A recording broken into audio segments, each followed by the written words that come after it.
جعفر خان د راشد خان چیلنج ومانه. درنو هیوادوالو سلامونه. د کورونا وایرس د افغانستان په ګډون د نړۍ په لسګونو هیوادونو کې خپور شوی دی او د ډاکټرانو سپارښتنه دا ده چې موږ باید د ورځې هر څومره چې کولی شو لاسونه په صابون ووینځو، چې نه موږ په خپله په دغه وایرس ککړ شو، نه مو د کورنۍ غړي ککړ کړو، او نه د باندې نورو سره چې راشه درشه لرو هغوی په دغه وایرس ککړ کړو.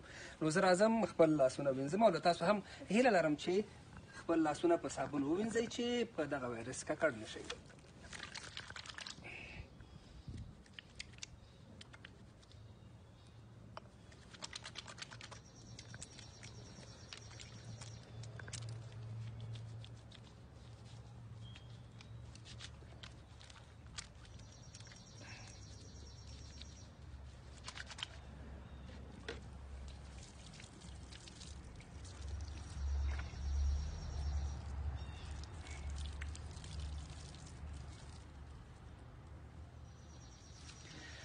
ډیره مننه.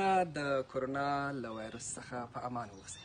تیره ورځ د افغانستان کرکټ ملي لوبډلې مخکښ لوبغاړي راشد خان پر خپل ټویټر پاڼه د کورونا وایرس څخه مخنیوي په پار یوه لنډه ویډیو خپره کړه. السلام علیکم ګرانه هیوادوالو.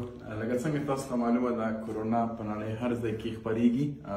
د دې مخنیوي لپاره موږ د خپل صفایي باید ډېر زیات خیال وساتو او هر ورځ هر کار کولو مخکې موږ باید د خپل لاس وینځلو صابون سره نه هیرو، باید 20 ثانیو لپاره خپل لاسونه صابون سره ووینځو تر څو د وایرس مخنیوی وکړو.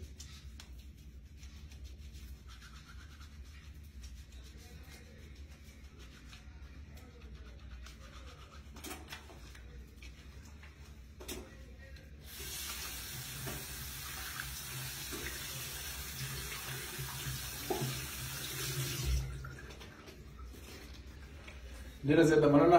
امید ده تاسو خپل فامیل د خپل صفایي ډیر زیات خیال وساتئ. خان په دې ویډیو کې له خلکو غوښتي چې د کورونا وایرس اخته کېدو څخه ځان ساتلو لپاره باید ورځ کې څو ځله لاسونه په اوبو او صابون ووینځي. راشد خان په دې ټویټ کې خپل درې ملګري جنرال خوشحال سادات، محمد نبی او د کرکټ تکړه مبصر او خبریال جعفر خان ته چیلنج ورکړ چې هغوی هم دا کار وکړي.